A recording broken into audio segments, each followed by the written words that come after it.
Hey everybody, this week's R&R is brought to you by Ice Makes and their new title, crowdfunding right now, Epoch's Course of Cultures. And let me tell you folks, I feel like I have been really behind the curve on a hot new designer that's been putting out some really great stuff for the last few years. Maybe you've recently heard me rave about Jeffrey CCH and his Age of Civilization, a game that now comfortably sits in my top 100 games of all time. And then more recently, I discovered another one of his, Inheritors. Oh my gosh, there is so much game in this tiny little box of cards. It's absolutely incredible. And I'm absolutely loving it. So, both of these games came out years ago, and I totally missed the boat. But now I am ahead of the curve because I've got an advanced copy of Epoch's Course of Cultures, Jeffrey's next big game. And this is the biggest thing he has ever done. And there's so many special elements in this civilization building game. I feel like I can't possibly cover everything in this short little intro, but let's just go on ahead to the overhead view. And I'm going to try, if I can, to summarize what makes this game really stand out for me. There's a lot of cool features you don't see in most 4X Civilization games. Like the flexibility you have. You've got a handful of cards that are different kinds of inventions that will give you special powers and whatnot. But what if you've got cards in your hand from the draw that you just don't like, that don't fit your strategy? Discard them, and you can instead use them as extra actions you can do out on the main board. They're multi-use cards, basically, and I love that flexibility. But even more than that, I love that this game has so much positive interaction between players, because when I make one of those inventions, I also get resources, but so do my neighbors. That's not something you normally see, that a rising tide floats all boats. And, it wouldn't be a 4X game if I couldn't raise an army to destroy your cities and take over the countryside, right? And that is definitely here. But instead of focusing on that, I can engage in trade negotiations with my fellow players around the board. And if anything, that's more lucrative than me trying to destroy them. Interestingly, the combat elements of the game, they're here, they're smart. There's kind of a set collection thing. There's dice rolling, all that stuff you'd like. But if you attack somebody, if you outright declare war, you become a warmonger, which means you suffer big penalties. Your culture will suffer, which means your government won't be able to advance as far, and you won't be able to engage in trade with anybody. And if that weren't enough, once you're a warmonger, other players can attack you without suffering any of the same penalties because you were the bad guy. So if you want to make a war engine for yourself, you've really got to invest heavily in that and make it worthwhile. But a Care Bear like me, I don't want to do that, which is why I love that these are multi-use cards. If I don't like the warfare cards I was dealt, I discard them and instead expand or invest in science. Oh, I love the way science works too, because as I work up the science track and unlock more bonuses, this is a communal science track. It's not just my knowledge. Once I've made it up to level 2, everybody has access to level 2 science bonuses. Once somebody else makes it up to level 5, then I'm one step away from level 6. Again, this is as much about players benefiting from other civilizations as it is about them trying to tear each other apart. Although again, that is there if you want it. And it's designed in a very smart, elegant, fast-playing way. There are so many things that I could tell you about that really make this game so unique amongst its fellow Civ-style games out there. And you may have noticed on screen, there's a super fast video of me demonstrating how it plays. If you want to know more about the game, folks, I've already put up a preview on the channel. There's a link for it down in the show notes. But here in this format, I can only barely scratch the surface. Let me just say in closing, Jeffrey CCH in the past has incredibly impressed me with his small box designs, and now he has knocked it out of the park with his first big box design, Epoch, Course of Cultures, which is crowdfunding now. So if you'd like to know more, folks, you can follow the link down in the show notes, or hit that eye in the top right corner of the screen. Phew. And otherwise, I'm going to say, take it away, gang. It's time for the R&R.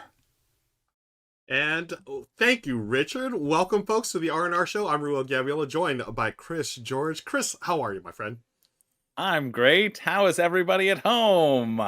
disappointed because Ray's not here, but Yep. that's okay. We still have a fun show. I'm still excited to be here, hanging out with you, Ruel. It's always the highlight of my year. Of just when they're all accumulated together. Yes. I'm excited. That game sounds good though. Does it Like though? I Yeah. really like. I love multi-use cards. I love the idea of being Same. able to just discard something that doesn't work with your strategy, especially with having multiple strategies. Yeah. Um, so I'm the same yeah. way, and I am familiar with Jeffrey CCH. That game, Age of Civilization, I was calling it Tiny Epic Civ game back in the day, a couple of years ago, because it was fantastic. Richard was right. Yeah. And I've heard nothing but good things about Inheritors, so I'm looking forward to that. Again, folks, check the show notes below for more information on the crowdfunding campaign. But now we're going to shift gears a little bit. That looks really promising, but we're going to go to the disappointing games of last year, Chris. So Yeah. put on the sad face. We are going to be talking about some games that didn't live up to our expectations, right? So yeah, I think it's important to sort of qualify that, like how we made our lists. For me, a lot of these games were games that I really wanted to like.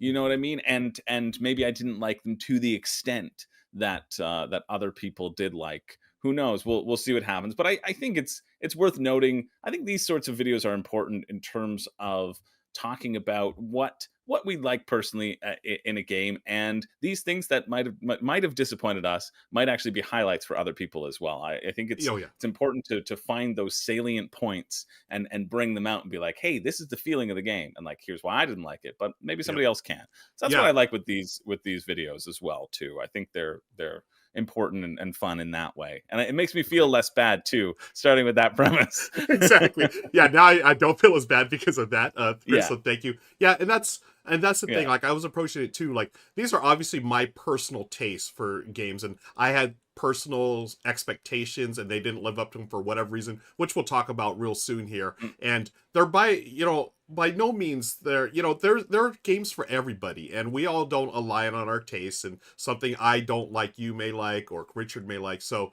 keep that in mind, folks, as we talk about these. Chris, we're going to let you kick things off. Yeah, and important to note too, these are games that were released in 2023. It's not necessarily like we played a lot of games. Some other games might have had lower lows, and definitely there were for me. Because 2023 is a pretty good game, pretty good year for board gaming. But it's just important to, these are the games that are sort of released in 2023. And exactly like you said, Ruel, sometimes you may not like a game and I might be right. And sometimes I might not like a game and you might be wrong. So it's completely subjective to all those sorts of things. Well, on that note, yes, Chris, take it away. And I'm ready to be mean here. I'm ready to pop the hype bubble. This is a game that I like. I like this game.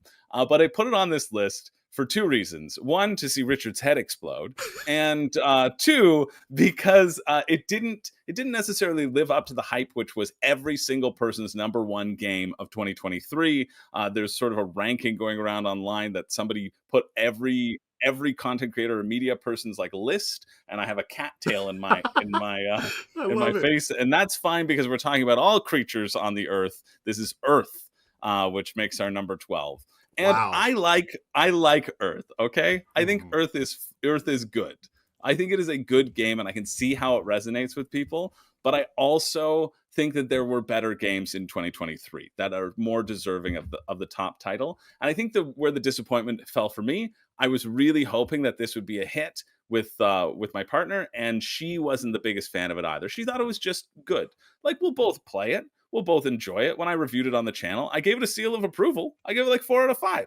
And it's wild that like a 4 out of 5 rating can warrant disappointment. But I think it's important, worth talking about too, that especially when things are on people's lists, like, and everybody's talking about it, everybody's giving it 10 out of 10, right? There is this sense of expectation that really, really builds up.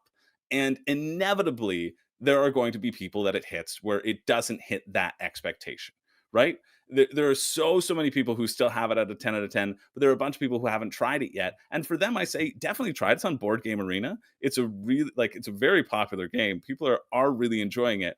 But I think you need to know that it's more of a solo based game, right? Like, The follow mechanic is wonderful for simultaneous play, but I've never really seen it hit that much interactivity. It's more like if you see what your opponent is doing, then you can get some actions to sort of flesh that out. I've played a lot of this game still. I've been playing a lot of it on Board Game Arena. I'm pretty good at it. I put a strategy guide for it because it's also in the World Series of Board Gaming's upcoming lineup. And there's a lot of really good things about this game. This isn't a knock to Earth. Earth is fine if I'm saying that it's good and not the best board game in the entire world. But I feel like it's been talked about in that light, and so that's why it is on the disappointment. And I do want to share. I was talking to my partner about it. These were some of my partner's thoughts. They said, "Why did they not make it cute at all? Like it's like Timu National Geographic. All the animals look sad or scared. It's like the Guinness World Book of Records spat up some animals. And I said, cubes? What are with the cubes? Do you see cubes in nature? How many squares do you see in nature? Circles for the plant leaves. And then she said it should have been space themed. It was a waste of a nature theme. She said, why are the trees not green? Why are the trees different colors? My girlfriend really likes aesthetic games. Yeah. And I don't mind the aesthetics of this, but I just thought those quotes were funny. So I also wanted to share those as well. Yeah, I actually think your partner hit on something here, Chris. I think that is a perfect thing to talk about because I had the same problem where, again, I really love this game. I really enjoy it. I think it's fantastic. But along your lines of talking about how everyone was hyped about it, was it the greatest game last year? I don't think so either. But what your partner was talking about, definitely a good game. Yeah, no, it's solid, right? It's absolutely solid. The gameplay's smart. It's really well done. But yeah, why did we do I felt like the artwork and whatnot was along those lines of Terraforming Mars, where I wanted something a little more, I don't know, lively, I guess, which you could have easily done. I'm a sucker for cute critters. Could we not have any cute critters here? I mean, it's Earth, right? You and my girlfriend both. Yeah, but it doesn't take away. It was. I mean, it was in my top 3 of last year. I'm not gonna lie. It was top 3 last year. It's fantastic. Again, I'm being a little nitpicky as far as the art. And full disclosure, I just did a played run through of the expansion. The Abundance. Abundance is really good, Chris. You may have to. I don't know if you tried. You may have to try. I haven't tried it yet. No, I haven't tried it. It's really good and really smart. And what I love about that expansion is it kept the same core gameplay, yet it added a few things that I think they're going to, people that sort of had a problem with the game may look at it as like, oh, this is interesting. I may have to But do we need to add things? Like there's too many options in Earth sometimes. Like I love in the rulebook, they say turn your cards around in your hand because you're going to be inundated with cards. And I love that as a tip for people to just be like, okay, don't worry about it. Don't worry about that. Don't worry about that. Right. Like it feels like there's so many options. And if you like that in your games, for sure, I like that in my games, like the plethora of points. But I can't even conceptualize what Abundance could add that like the original doesn't already bring. Yeah. And it makes it like there's a resource called Seeds that makes like converting stuff a little easier. It gives you another option. So it's not like, hey, we're just going to give you like 1,000 new cards. It's definitely They do give you new cards, but there's a couple of resources and mechanisms that add that I think warrants a second look. If you've already sort of like said, Earth's not me. For me, I would say it may be with this expansion, but I mean, it's still on my shelf. Like I still will play it. I mean, I don't know. Yeah, you can see it there. I'm not getting rid of mine. So I just think like it's in that sort of good game territory rather than like my favorite game of all time. Yeah, and this is what we're doing, folks. This is the spirit of the list, right? These for whatever reasons, these games have disappointed us for whatever reasons we have, but I love Earth. I'm not going to lie. So good choice, Chris. Way to kick things off with our number 12. Well, I'm excited to hear what Richard has to say because I know his head's going to explode. I know he was tossing and turning all night. Just he could feel it. He could feel a disturbance in the force. Totally. That's Richard there.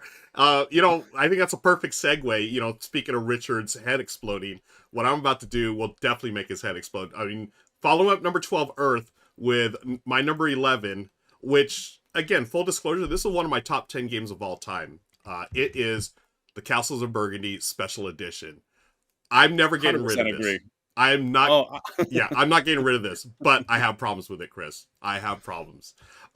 As you can see here in Richard's playthrough, he's playing with. Look at those tiles. He's not using the little buildings, so I'm just sort of bitter that I went because all they're in. pointless. Yeah, Yeah, they're right? pointless. They're completely pointless. Totally. I know so many people went all in on the little buildings, Yep. and they're like, "Oh wait, it actually impacts the gameplay Right. in a negative way." Yeah. because you can't see your board and the Exactly. numbers on your board or Exactly. numbers on other people's boards. Yes, and Just that's a why. ludicrous decision. Yeah, right. And I was like so bummed because, okay, I knew what I was getting myself, and I think we all knew what we're getting ourselves into. Yeah. Like, we're buying all these, minis and stuff. If we really thought about it, it's like, is this really going to help the gameplay? It's going to look pretty, but when you actually play it, it does get in the way of the game. And here's the big reason I'm really not, I don't know, bitter, I guess, might be the correct word, but the gameplay, there's been 2 previous versions of Castle of Burgundy, the first and second ones, and they are not known as colorblind friendly games. I was so hopeful, and I just expected this new version to be totally colorblind friendly. Right. I even commented on the very first day the campaign went live. I was like, "Yo, make sure this is colorblind friendly." They didn't. A lot of stuff is fixed, but not all of it, and that really, really bummed me out because I just dropped. Right. Well, we all dropped a certain amount of money. It was not cheap. At least a couple hundred. Couple hundred easily, right? Yeah. And I just expected to be really ready to play out of the box, which it was for the most part. But again, if you're like me or like other folks who have vision issues or colorblind issues, it's not totally colorblind friendly, folks. That was a huge disappointment for me. The Vineyards expansion, excellent. I'm not gonna lie, it's fantastic. I have not played the new solo game yet, but friends of mine swear by it. They say it's outstanding. So this disappointed me in for 2 reasons. The colorblind issues were one, and then the other issue was just the fact that I went all in. I didn't have to, but like many other It's folks, true. The minis were an optional add-on. they were. But so are the acrylics, and but board gamers are. We understand the people that we are. Okay. Oh, if you're here on the internet and a board gamer, you're gonna you want to spend that all in. Yeah. And I get it, but I'm completely fine with my copy of Castles of Burgundy. Which I think which one do you have? Is the optimal. Just the anniversary. It's got a bunch of the expansions in there. Yep. One thing that I do love about the Awakened Realms version is you get 4 of each map. I think that's really nice. So if you all want to play the same map and you all want to play a different one than the base, I think that's really cool. Right. But I also don't think it's worth an extra $150. Yeah. Sorry. Yeah. And when we were doing this list together, Chris, or when we were putting our list together, I totally thinking about you on this one here because just bang for your buck. Right, this wasn't it. And I got FOMO. I get FOMO just like you all as well. The gospel of the cheap is spreading. That's all I need to know. Yeah. So now, having said that, this does not change my opinion of the game. I absolutely love this game. It'll still be in my top 10 of all time. Just this version really let me down. That's why it was our number 11 on the collective list of most disappointing games. Well, let's turn it over to Richard to see. I can't wait to watch his head explode. Yeah, here we go. Let's see. Get ready, folks. I'm thinking, you ever see that movie Scanners, where just like heads explode? Here we go. You may, I'll just put content warning just in case, folks. Richard. Yeah. Head explode, Richard, right now. No.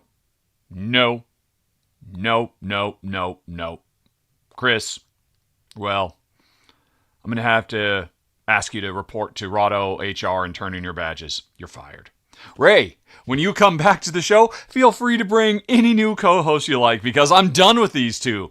Don't you listen to my beautiful, beautiful babies. Oh my gosh, these are 2 of the best games of all time. What are you talking about?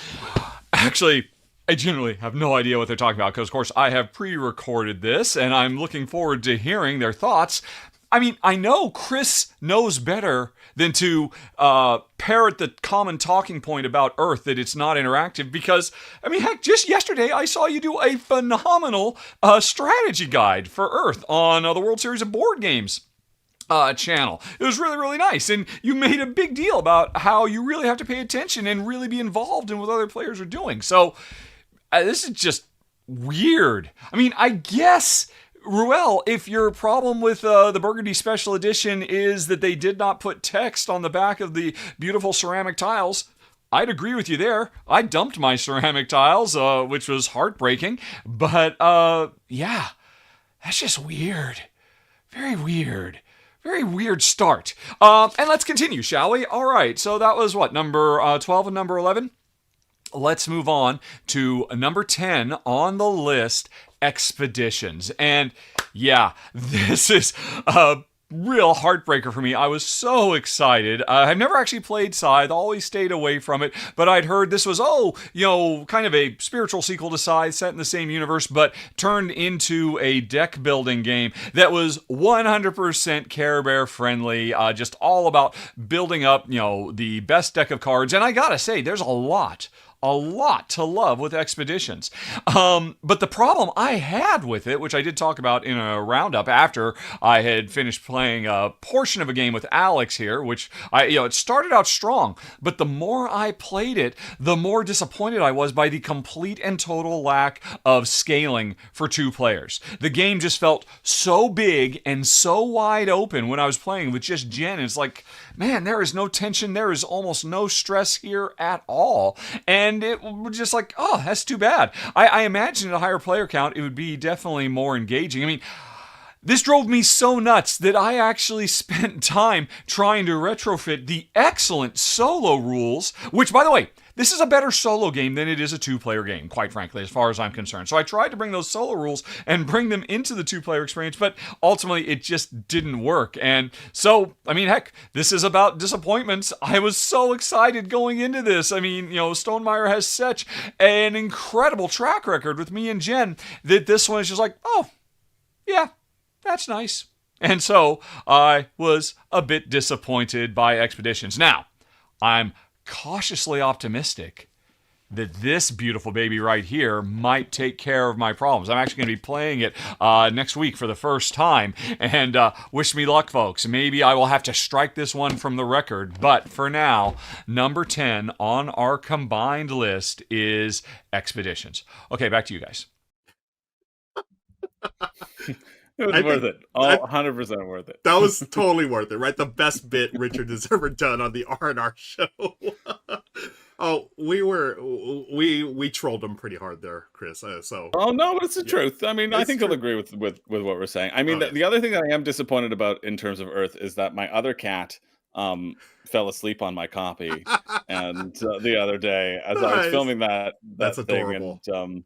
And I'm disappointed that he'll never look that cute again. So that oh my too. gosh, that was adorable. So our number 10 Expeditions, I have had that a copy of it for months now, and it is sat here, and I've heard the good and the bad of this game. And what Richard said, I didn't really hear the critiques as far as 2-player, but I did hear that people love it solo. So I think I'm just going to go straight into it solo and see how just play it solo. Yeah, that seems great. Yeah, I haven't played Expeditions either, but I quite enjoy Scythe, and it kind of just looks like Scythe 2.0 to me. So I think I will enjoy it as well for sure. Agreed. I'm a big Scythe fan as well. So we shall see. Okay, thank you, Richard. I mean, that was totally worth it. That was fantastic, Richard. Thank you for that. Chris, let's continue with the list. You've got number 9. I've got my number 9, and this is a game that I still think is quite a good deal on Kickstarter. I feel bad because they currently have a campaign running, but I think it's important to contextualize who the game is for, and a mechanic that I thought would be more prevalent that wasn't as prevalent. This is Dragonbond Lords of Vaala, and I still think this is quite a nice game if you're in the mode for a team game. And I think as a team game, it's quite fun. It's this programming game of you're either a dragon or you're a dragon general, and at some point you might link up and you might become a team together, and your first to 10 points wins. You're running around, you're collecting these gems as they appear at random places on the map, and you have to fight using your troops that you've amassed to fight the other people. It's a bit of an area control game, much more of a race than I was expecting. And what really sold me on the game, it was a phenomenal deal on the first Kickstarter, and it's still a pretty good deal right now. It was like $49 for the base game and for all their stretch goals, which were a ton of minis, which they ended up turning into their own standalone war game, which I'm very excited to try. It's a really, really cool concept, and there's a lot of things that they can add into it. What I was struck by my play is that it feels like a team game. It feels like you need 4 players and you need to want to play a team game. And I was under the impression going through that it was maybe a team game. And it feels like it's going to always push you in the direction of linking up with a dragon. Because basically, if you're a dragon, you can dragon bond with a dragon general. And that might happen if you end up sharing a space together. And I thought that idea of like, okay, you got to roll some dice. Maybe you'll unify. Maybe it'll make that end game condition a little bit harder to achieve. That idea of the potential of this game starting off solo, and then you might get drawn into a team, and then, or you can win solo and say, everybody, I'm going alone. Like, I love that idea, right? I love the idea that it can present for people around the table. But I think it's too easy to be dragon bonded. And I think it's almost an inevitability that one team will get dragon bonded. And then I think the power of that team is that like you just have to dragon bond with the other teammate. Like I don't think it's, I feel in that like balance area, it doesn't feel like it is as possible to win it alone, or even as possible to not get dragon bonded. Like, you can spend energy that you would spend on powers and abilities to like re-roll so that you can be dragon bonded, or so that you can not be dragon bonded. And like, I tried to not be dragon bonded. I was like, I don't want to be in an alliance with you. Like, I want to win the game by myself. And then the fact that I was pulled into this alliance, like I couldn't, with the rolling, I couldn't re-roll worse to not unify with these people. And so that was the disappointment there, is because I'm like, oh, okay, so now I know that this is a team game where you don't know who your partner is at the start. You know what I mean? And going into it with that knowledge and saying, all right, so I could be partners with one of 2 people around the table. I'm going to trick this person that I'm going to be partners with them, and then I'm going to jump and be partners with the other person and leave them scrambling. Like, that's a very fun dynamic to me, but that's not the dynamic that I was expecting. And so I think it's important to note, I like the programming aspect. Everybody puts in a card face down until somebody passes. And when they pass, like, everybody has to stop putting cards down. And so if you can get your plan off before somebody else does, and then just like pass, there's an interesting like push and pull there. But I think it really requires that 4-player count, and it really requires you to go in knowing that it's a team game. It's a team game. So that's why it makes the list in terms of it. I had a real clear expectation, because this is something that like I haven't interacted with them. I backed it with my own money. I thought it was an incredible deal on Kickstarter. It was my pick of the week for my crowdfunding countdown show. Like, all those sorts of things. Very excited to receive it, and then the experience of it was significantly shifted from what I was hoping for, as at least with that base game. Because I only go for the base game. I don't. I didn't do anything else. But that's Dragonbond. A really cool system. Just a buyer note of caution, I would say. Right. So going in, you weren't expecting, hey, this is basically a 4-player game. It's team building. I kind of expected that it would be best at 4 players regardless. Like, at least I knew that going in. I was like, yeah, this is a 4-player game. But I thought that it might not be a team game, and it feels increasingly like, oh, it's only a team game. And so I dislike when games kind of push you in one direction, and it feels just like, it feels that you have to do it that way, essentially.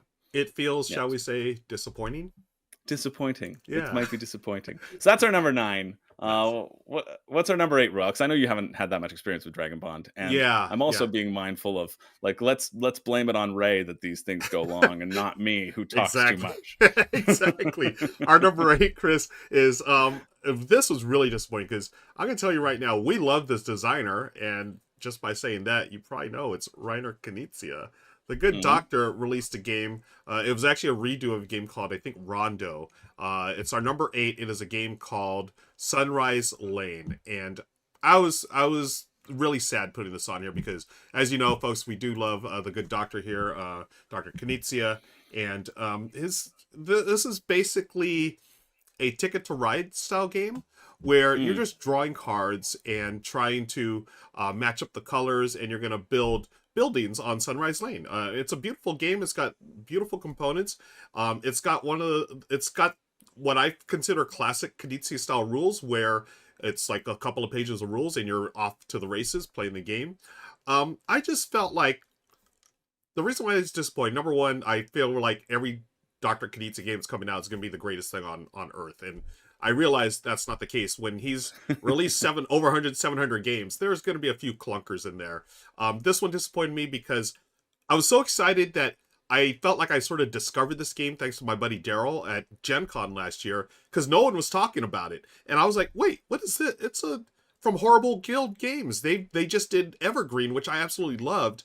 I'm going to pick this one up, played it a couple of times, and like, maybe that's why people really aren't talking about it, because it was sort of like, it's a much lighter game than I expected. And I think a lot of people expected a little more here. I didn't think there wasn't much tension. Like, you could pretty much go where you wanted and build. I mean, there's some limitations, some stipulations. You have to build on a previously placed building or next to a previously placed building, and then you're just going to score points on how high your buildings are. Again, not a bad game. It's definitely a gateway style game, and I would call it, honestly, lighter than Ticket to Ride. So it may not be for me. I was disappointed because I expected more.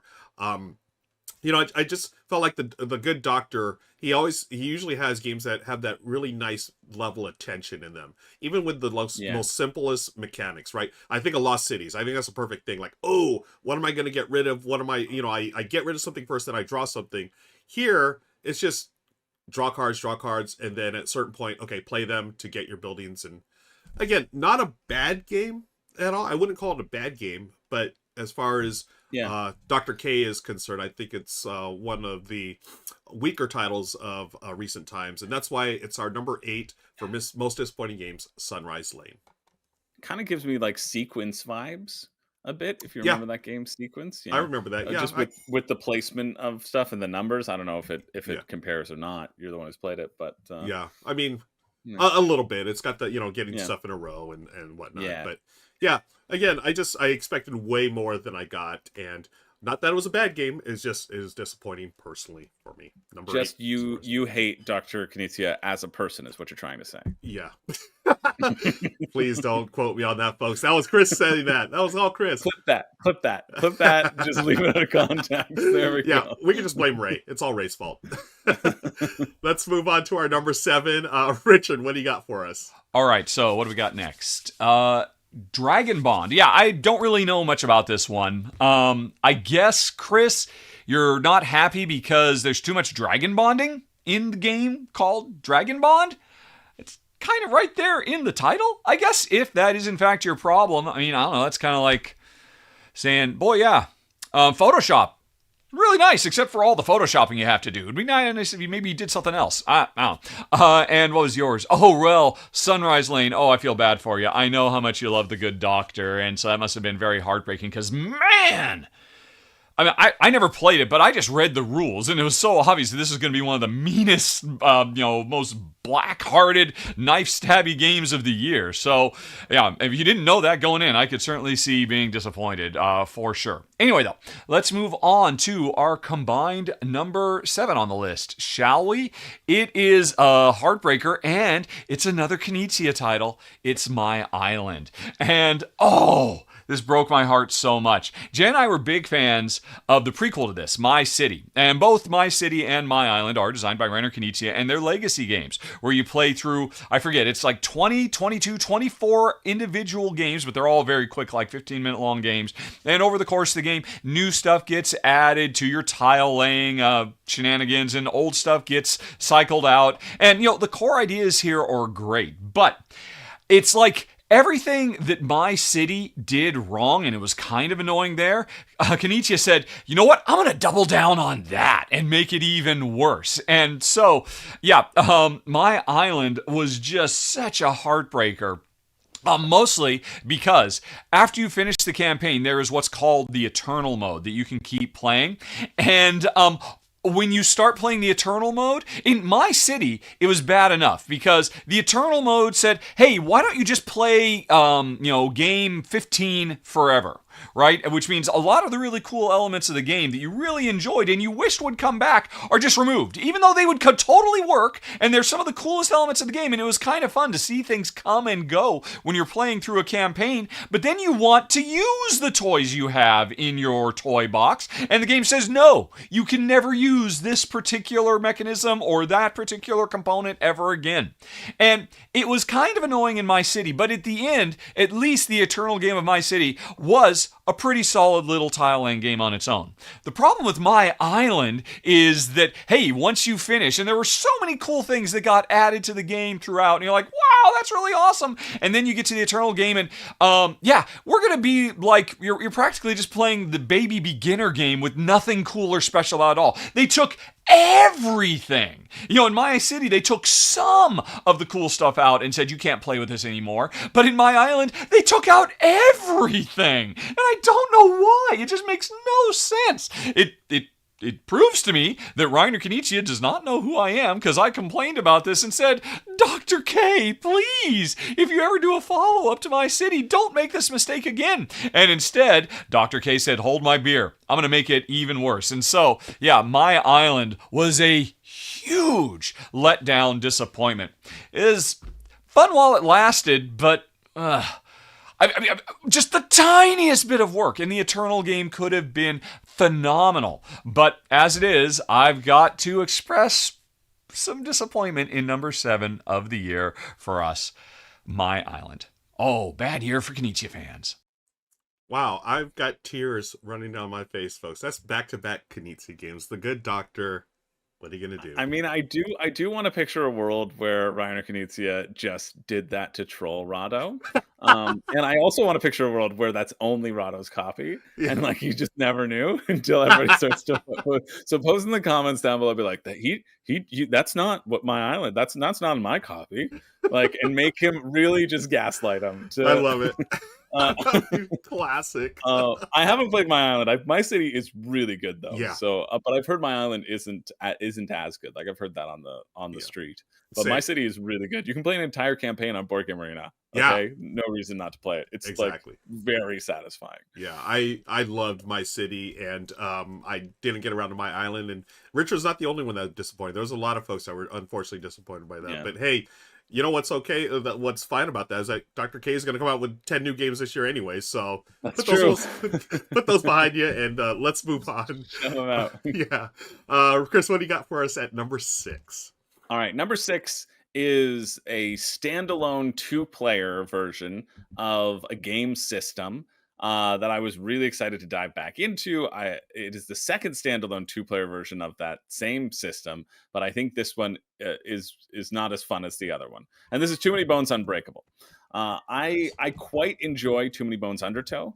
I liked that stanza, one of the gear locks that you get in there. You get two gear locks, 2 players that you can play, 2 characters. One is very simple to learn, and one has more of a learning curve. And depending upon your group, right, like you may not want to have one character be super complicated and the other character not being complicated. That was my like critique for Undertow. But overall, I think Undertow does a lot of fun stuff. It just like adds to the base game, and you get a little raft where tentacles can like grab you from the side of the raft, depending if you're fighting a whatever boss or whatever. Too Many Bones Undertow, or Too Many Bones Unbreakable, which is, you can see myself on the screen. We're looking at Gale, which people have been talking about this in the comments in that video.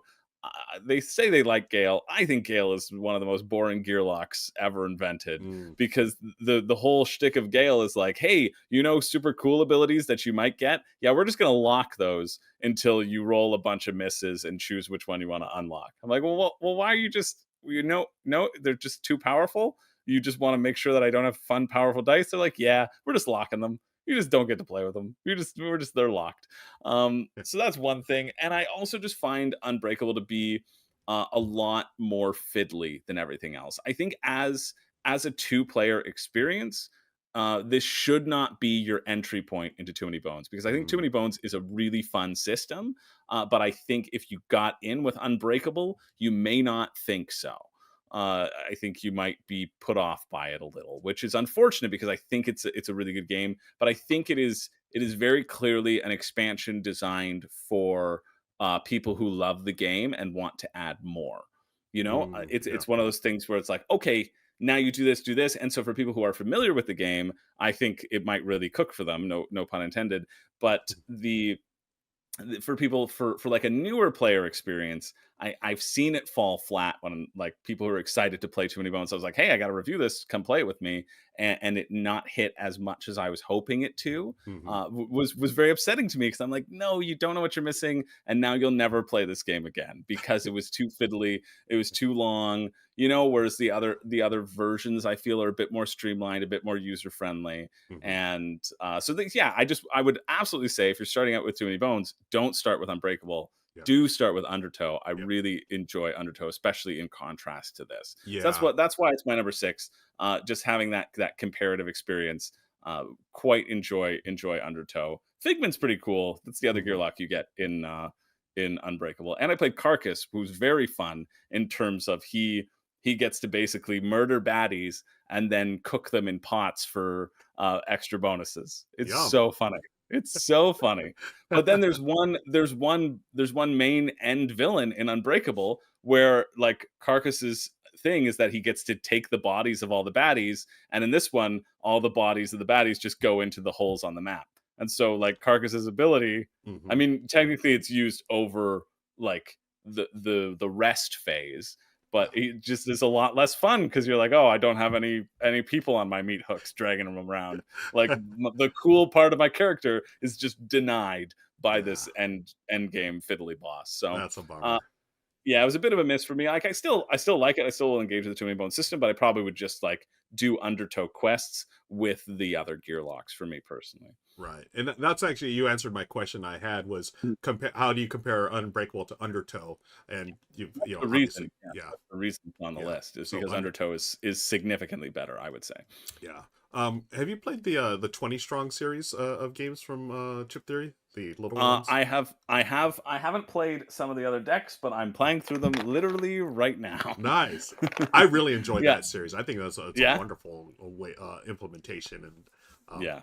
that's how I would like personally introduce people to that world. Right. Well, let's start with this little deck of cards and go from there. Yeah, because there's a Too Many Bones Too Many Bones deck. I've only played the base game so far, but I'm excited to get to Victorum and that Same.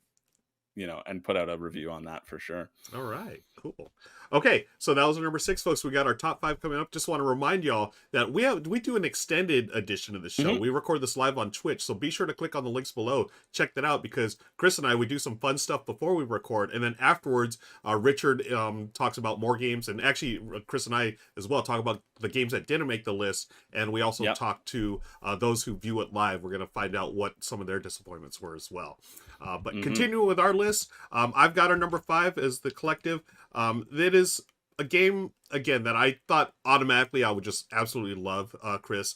This falls into my type of jam. It is a quick card playing game with art by Vincent Dutray. It's a 2-player game, 15 minutes or so, and it just didn't live up to the hype for me. It's a game called Yokai Sketch.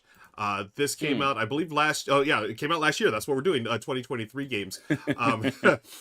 This actually reminded me of a game from back in the day called Piñata. And in Piñata, it's basically you're trying to do area control with the different elements there. You have those cards that are numbered 5, and you're playing cards there, the matching colors, in order to gain control of those. And what you do is you have a hand of cards, you play one, then you draw one, and it's a really classic feel of a game. It reminds me a lot of that game Piñata, and actually I felt like it was a little more streamlined than that one, which I like. But I don't know what it is. I felt like when I was talking about Sunrise Lane earlier, there wasn't much tension in the game, and I felt like that was the case here. I never felt like, oh, I wish I could have done that. Instead, I'm doing this. No, I mean, there were times when, oh, I'm bummed that I didn't do this, but there was always options, which is nice. And maybe that's the case where this is meant to be a family-friendly game. But I'm going to tell you, the main reason why this made the list for me, it's from DeVere Games. And I just expect these days, Chris, anything by DeVere is like gold. And I just expect, I just expected, okay, it's got Vincent Dutray art. it's from Devere Games. This is probably going to be my top 5 card games of the year. And it wasn't. It just, again, not everything's going to hit. It's not a bad game at all. I played it multiple times, and if you said right now, let's play some Yokai Sketch, sure, I would totally play it. But it wasn't like, the game. Let's play some Yokai Sketch. Sure. Let's do it. All right, we're going to end the show right here. Now. Let's play some No, but seriously, I mean, it's, again, I cannot fault the game. It's a nice design. Again, the art is beautiful, but if you look at the art, Vincent Dutrait, right? Look at most of the cards. They're mainly abstracted, like little, paws and whatnot. Yes, there are some, you can see some of the artwork, but the majority of the artwork is just symbols and icons, which makes it easy for players that have colorblind issues like myself. But I want to see some of that beautiful art a little more prominently. But again, I feel like I'm nitpicking here. It's not a bad game at all, but it is disappointing because it's from Devere, has Vincent Dutrait art. That's why it's our number 5 on the list, Yokai Sketch. That's fair. I find anything that's Devere that's bigger than this small box size. Yeah, I absolutely love. Yep. Anything they're small box size, I kind of go, it's fine. Yeah, it's fine. Yeah, it's totally fine. All right, let's see what Richard's got for us at number 4. All right. Let's see. Too Many Bones Unbreakable. Confession time, I've never played Too Many Bones, so I don't really have much to say here. Wasn't this the one that's like a 2-player only game, so it's actually better because it's quicker to play or something like that? I don't know. I've looked at it, I thought, well, that looks kind of neat, but I'm sure Jen wouldn't like it. Maybe someday I'll give it a try. I don't know. And Ruel, Yokai Sketch, yeah. Actually, this one I did play, and it was fine, I guess, but I could certainly see why one would be disappointed. At this point, we expect so much more from Devere. They just keep knocking out of the park. And if you're gonna get Vincent Dutrait to do your art, don't make it a game where 80% of the art is just a bunch of abstract color swatches. I want to see more Vincent Dutrait art in a Vincent Dutrait arted game. And then, of course, it was just basically an in-your-face 2-player. Oh, I see what you did there. That's going to score you a lot of points. No, it's not. Boom, that's mine now. I guess it's okay. I don't know. But anyway, what's number 4 on our list? I'm glad you asked. Which, by the way, Ruel, that is a habit I have totally picked up from you. I never used to say I'm glad you asked, but now I say it all the time. I'm glad you asked, Ruel.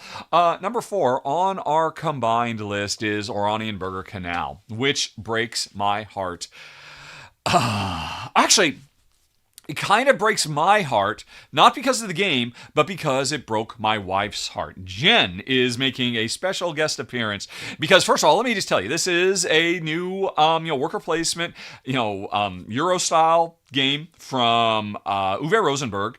And honestly, the core, tiling, although it's card tableau building you're doing in this game is some of the best design Uwe Rosenberg has ever done. This is maybe like in top 5 of all time, just in terms of raw gameplay. And I really respect it a lot. Yes, the worker placement portion of the game is a little ho-hum, pedestrian, kind of vanilla, nothing really exciting about it. But, what you're actually doing the worker placement for is very, very cool. So, how does a potential greatest of all time Rosenberg design make it onto most disappointed for 2023? Icons. The unfortunate decision to try to make the game 100% language independent, which I totally understand and am sympathetic towards. That, hey, you want to, as a publisher, try to ensure as many people can play as possible. This game, the further you play, and you get to some more heavy cards, and by the way, there's a lot of expansion content for it, and, the more we dug into it, Jen and I, and the more we looked at, what does this card mean? What does this card mean? What does this card mean? It is such an opaque, inscrutable language. It starts out simple enough, but the longer you play, the tougher it gets. And Jen just got so incredibly frustrated having to constantly go back and check the rulebook. We don't want to learn a foreign language. Honestly, it probably would have been easier for us if it had just all been in German, because Jen and I took German in college. That's where we met, than trying to learn this iconographic language. And again, it starts out simple enough, but some of them just get so weird. And that's fine.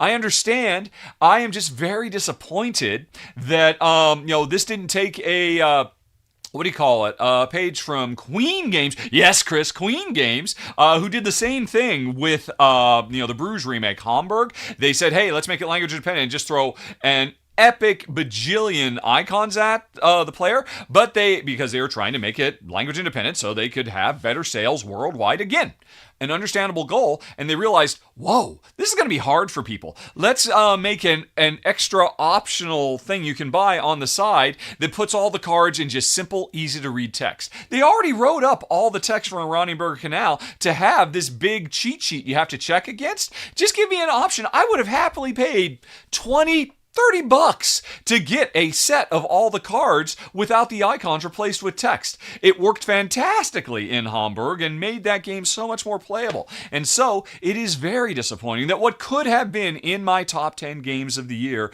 is a game that ultimately ended up going to the Dice Tower West library, the convention, because I would never get a chance to play it again because Jen just flat out refused. This game made her angry. It's over-reliance. I hadn't seen anything quite this deep since, again, there was Hamburg, but Hamburg fixed it. And then you go way back to like Tournay or something like that. It's just, a word is worth 1,000 icons, and no game really proves that more than number 4 on our combined list, Oranienburger Kanal. Broke my heart. Wow, I'm really surprised about this. Now I've not played this, but I know the brothers Murph, Nick and Mike Murphy, they absolutely love this game. So it's really interesting to hear Richard and Jen's experience. I would tend to agree. As much as I love icons, give me just a little bit of text as well. Yeah, it's always tough, right? Like you want a game to be intuitive, and you want to be able to learn that language. And any game, like you pick a Mind Clash game, you're going to have to learn a whole new language, right? Like Anachrony, you're going to have to learn a whole new language. But eventually it has to click. And if it doesn't get to that clicking point, even if the game is really good, I've also heard, I was very surprised that it was on a list as well. I've heard from a few of like my patrons who have the game and love it and say like it's the best Uwe Rosenberg ever, like just number one. Yep. And it didn't really do that well on crowdfunding either. I don't know if we're ever going to really see this in retail or wide distribution, but that's really tough. It's really tough when you have that barrier to entry in an already what's going to be a decently complex game strategy wise, because it's Uwe Rosenberg. That's always hard to hear, and that'll be the barrier to get it off of your shelf, right? If you hit that barrier, you're not going to get to be able to access the incredible design, and that's a real shame for sure when that happens. It's such a disappointment, Chris, right? Yeah, exactly. What should we call this title of this video? I don't know. We'll figure it out later. On to number 3, I guess. Speaking of disappointments, we've got 3 more. Chris, why don't we take things back to you for number 3? All right. Well, I said I was going to be nice to games, and this is where it stops. I just really, I don't. This is one of the game when I see people posting about it on Facebook or something. I just don't understand how people are enjoying this whatsoever. I don't get it. And I can kind of get it. Maybe it hit for them. It didn't really hit for me. This is from Lucky Duck. It's Kiri-Ai the Duel. This is a very small card game. You can put it in your pocket. Maybe it's 18 cards. I haven't counted. And I'm not a huge like small card game person anyway, right? I don't feel the need to have the 18 cards in my pocket to pull out, but I was really excited with this one. I'm like, you know what? This is the one that's going to do it. It's got this little rock, paper, scissors, not really rock, paper, scissors, but it's got the idea of reading your opponent's mind. Essentially, you have a bunch of cards in your hand. You can see them laid out in front of you, and they'll let you either attack at a certain spaces in front of you. You know, this attack hits 2 spaces ahead of me. This attack hits my spot directly. This attack moves me back 1, you know? And so the goal is to anticipate your opponent's movements and strike them once they've moved somewhere. You're going to have simultaneously sort of reveal, and you'll do your things. And if you hit the person where they are, they'll take damage, and you want to kill the other samurai before they kill you. In a premise, that sounds great. I love mind games in my games. I love the ability to try to like read the opponent. In practice, I just found this very simple. You know, it really was like, hey, are you going to stay still or are you going to move? I don't know. It's like both options are equally good, and there's no real way for me to sense which you're doing one way or the other. I know all the cards that you've discarded. It's not hard to keep track. You have these special move cards that everybody gets one special move. That's the orange card that people can. You get randomly. There's one special card that nobody has, so you don't know what special card your opponent has, and ooh, that attack might get you. Yeah, okay, it gets you once. You still have to take like 2 hits to die. So then it becomes the decision space is just fine. It's okay. And I've seen so many people post about it online. I don't know, maybe it's in my search results now, but they're like, this is the best game. We're gonna pull it out. We're like, this is perfect for travel. I'm like, but what? Just read a book.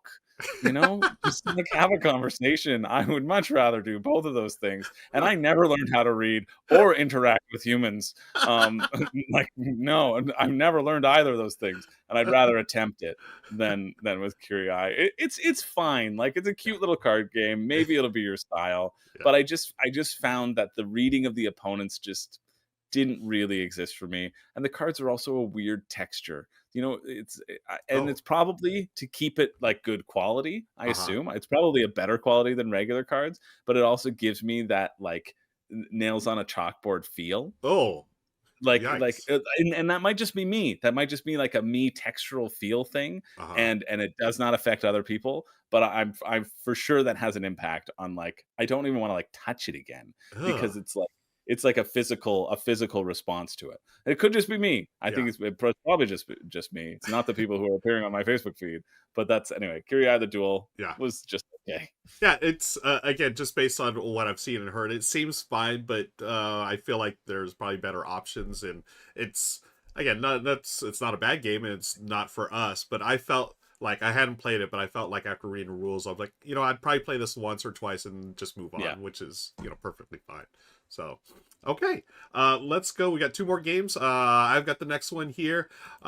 This one's from AEG, and the last few years, AEG, I felt like they've been really knocking it out of the park with a lot of their games. And the one I'm about to talk to wasn't one of them, unfortunately. And I was bummed because I was all about the theme. It's a game, our number 2, it's called Waffle Time. So you mentioned waffles, Chris. And I played this. I'm excited. I mean, you know how much I love food, and this one here, Michelle and I played through it. We did a live stream of it. It is a puzzly type of game. It is one of those where, hey, you've got some resources you got to manage. In this case, the different toppings for your waffle. As you can see, we each have a waffle, and it's an abstract game in its heart where you're drafting the various things you're going to put on your waffle, the toppings. And at any point in the game, if you have a certain pattern, which you can see there on those cards, you'll receive syrup. And you'll put those syrup on different things and score points based on the end game goals, where the syrup is, like you want it in a cross shape, or you want like a little box or whatnot. Perfectly fine game. I like the whole mechanism. Like, you go around each side, you're going to place your token, and depending on how far away you are from the little turn order thing, that will determine turn order for the next round. Again, not bad. It's just, I don't know. I felt like there's other games that that Michelle and I have in our collection. This sort of like abstracty thing where you're trying to match patterns. I feel like we have quite a few of those, and this one just didn't live up to the hype. Again, I see waffles, I'm like, yeah, this is gonna be an all-time favorite, and it wasn't. Not a bad game at all. Just disappointing in the fact that it's a game called Waffle Time, and honestly, it made me hungry for waffles, but it didn't make me hungry enough to play the game more than, like, say 4 or 5 times. So I think the biggest disappointment for this one for me is that you don't fill your whole waffle. Yeah, like, right. It doesn't get tight. Yeah. Like, there's always things to do. You know, it's perfectly fine. You get the little cream or whatever you could put on top of certain toppings. Yeah. And again, it's a fine game, and it's got that nice variability of the different goals and whatnot. But overall, just didn't hit well with me and my main game partner Michelle. So that's why it's our number 2 on the list. Most disappointing games, Waffle Time. Yeah, I think my girlfriend still wants a copy of this. We played it together, and she quite enjoyed it. Yeah. But she also really likes Tiny Towns, right? And I think I see a similar vibe of this in Tiny Towns. Yeah. I don't see myself opting for Waffle Time over Tiny Towns necessarily. Yeah. Many times. You know, that is a great point. I didn't even put 2 and 2 together, Chris. That is perfect. Like, I love tiny towns, and this does have a familiar vibe, almost a similar vibe to it. And I would always pick tiny towns over Waffle Time. But again, maybe Waffle Time for folks, if it's that theme, maybe it's the food theme will get it. It'll be easier to get to the table with other folks, but it's probably going to end up in my collection, to be honest. Yeah, because Renee likes it. Awesome. So yeah, you know, like, but I also agree with you. I think it's like it's good. It's fine. Yeah, I'll play it. I won't be upset that I played it, but you know. Yeah. All right. Yeah. So that's our number 2. Let's go to Richard to wrap up everything with our number 1 most disappointing game of 2023. Okay, here we come, down to the wire. And honestly, I don't understand either of these. Chris, isn't Kiri-Ai, it's just a rock. I mean, did it ever advertise itself as anything other than rock, paper, scissors with a lot of bluffing and a Bushido blade style, setting? I thought people really loved this one by and large, and I think it delivers on exactly what it says on the box, and I know you do your research, is the thing. It's kind of like your whole jam, so how did this sneak up on you?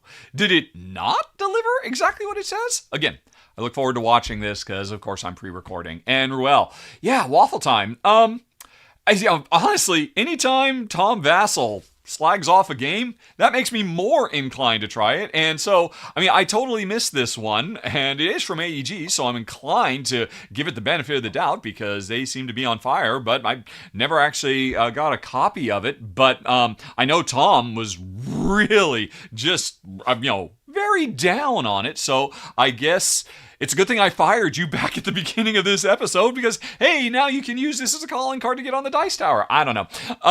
It's certainly something I would like to give a try to. I'm not expecting this is going to, rock my socks off or, replace Calico or anything like that, but it looks like a nice enough, polyomino tile layer. It seems like the coolest thing about it is that there's no randomness, right? That everything is preordained, very patchwork-esque in that regard.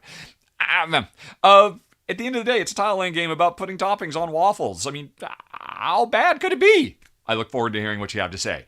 But, folks, we started this countdown, slaughtering some sacred cows, and we're going to end it because I expect there's definitely going to be some comments when I reveal our combined number 1 on the list is Ticket to Ride Legends of the West. The latest design team up between Matt Leacock and Rob Davio, both of them working with Alan Moon to turn Ticket to Ride, one of the most successful modern designer board games in the world, into a legacy campaign, doing what they have done to such great effect with Pandemic in a lot of different ways. And there was no game for 2023 that I was more excited about than this because I have loved what the guys have done with Pandemic. And while, I guess Ticket to Ride kind of has a warm spot in my heart because it was one of the early games I played. Ticket to Ride Europe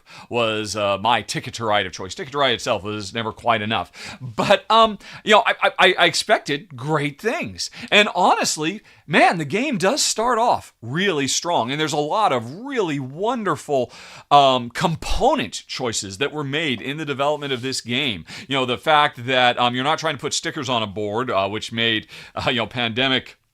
The later Pandemic legacies such a pain to do. Instead, you're building up a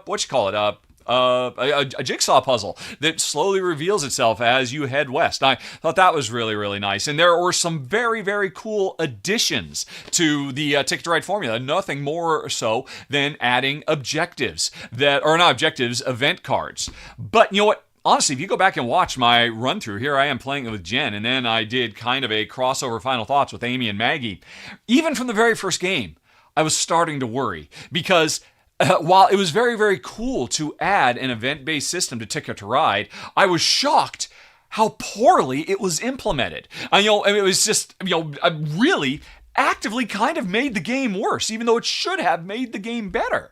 And I'm like, okay, that's fine. You know what? They tried for something. It didn't work out. Here's an easy fix for it, which I talked about in the video. Let's keep going. And, and then over time, more stuff gets unlocked. You expand the board. You do put stickers on the board, but just not those big, gigantic stickers like Pandemic Legacy Season 2. I didn't mean to mislead. There's still stickering aplenty in this game, and I love that kind of stuff. But here's the deal. it started with the events, and almost without exception, every single new mechanism that gets drip fed into the game over the 12 sessions you are going to play of this game, I felt was implemented at best poorly, and often so mind-bogglingly bad that I'm just like, I mean, three of the greatest, most renowned designers of all time, did you really work on this together? I was just flummoxed, floored. And now, I would love to go into detail. I would love to say why Mechanism X could have been amazing but was garbage, and why Mechanism Y would have been phenomenal if they just made this one little change, but instead it did this other way that would have made it horrible. But beat after beat, chapter after chapter, I was constantly flummoxed and just blown away by how poorly these choices were, these cool ideas were so horribly implemented. I've never seen anything like it. Now, I don't know. Maybe it's because we played all the way through from start to finish as a two-player game, and traditionally Ticket to Ride does not work very well as a two-player game because the world is so big, and certainly very little was done to actually deal with scaling. I mean, in fact, actually nothing. That's another thing. Oh man, the final scoring at the end of the campaign, when I found out how it worked and how it basically just kind of spit in the face of two-player gamers and like, oh, because you were playing this two-player, this whole thing that you've spent half of the 12-chapter campaign on is meaningless. It's literally has no meaning whatsoever because we couldn't have done the most basic work to scale this for two players. I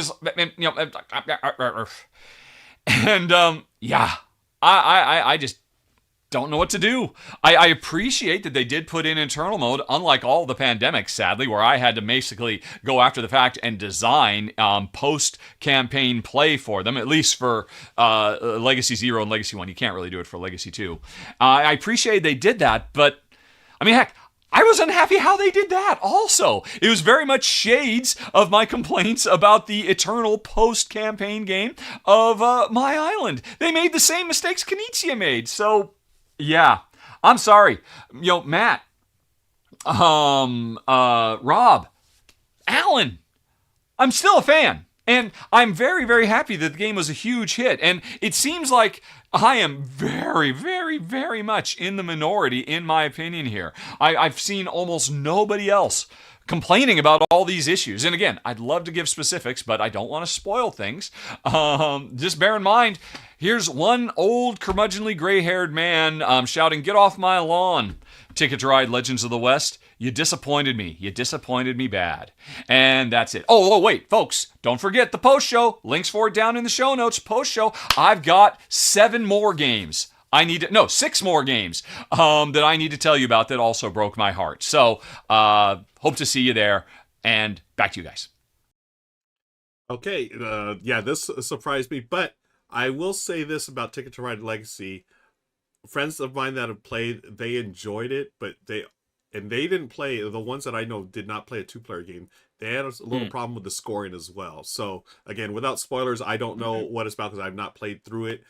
I still want to play through it. I love Ticket to Ride, and I love the fact that they did a Legacy game of this, but interested to see how my reaction is to this because I've heard good things and lukewarm things about this game, Chris.